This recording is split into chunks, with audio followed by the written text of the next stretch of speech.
collaborateurs de ces différents ministères, je vous salue, chers collègues.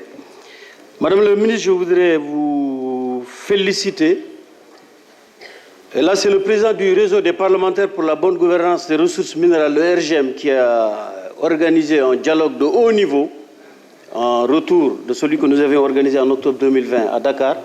Nous avons été invités donc par nos homologues mauritaniens et vous avez les salutations de votre homologue mauritanien, ministre du Pétrole, qui a beaucoup de respect et de considération pour ce que nous faisons. Donc je vous transmets ces salutations.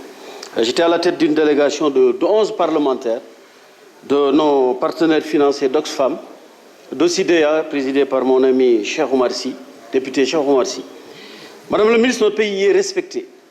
Nous avons parlé du contenu local et nos collègues mauritaniens ont reconnu que nous avions des avancées considérables. C'était autour du projet GTA, évidemment. J'ai oublié de le préciser.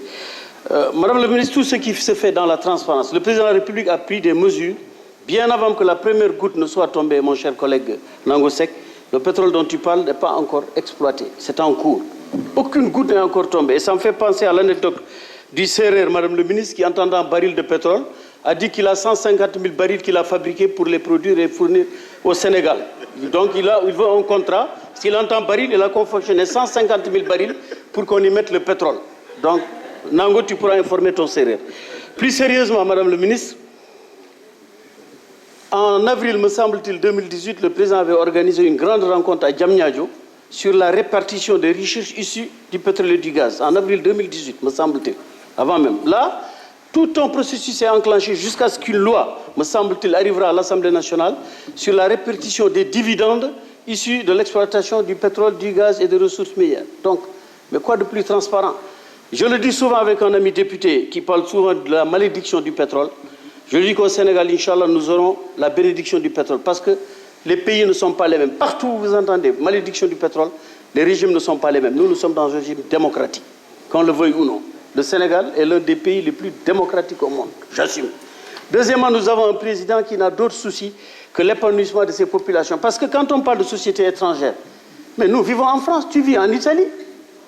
Mais si les Français et les Italiens parlaient comme toi, tu ne sauterais pas de Gendel, je ne sauterais pas de Djoudi Diaby.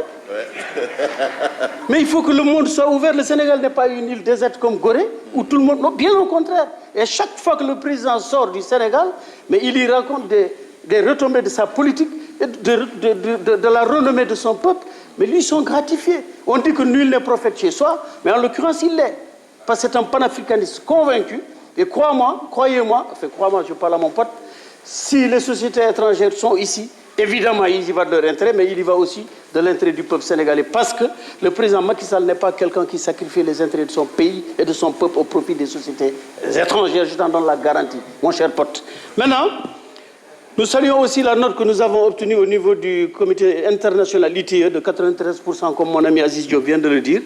Et madame le ministre, je sais que les fonds de cet institut sont logés à la présidence de la République. Le président nous a reçus d'ailleurs. Aziz et moi sommes membres du conseil d'administration de l'ITE au niveau de l'Assemblée nationale, représentant l'Assemblée nationale. Et voilà, il a promis évidemment qu'il augmenterait les moyens de ce formulaire, bien sûr, qui fait un travail remarquable avec des ingénieurs remarquables.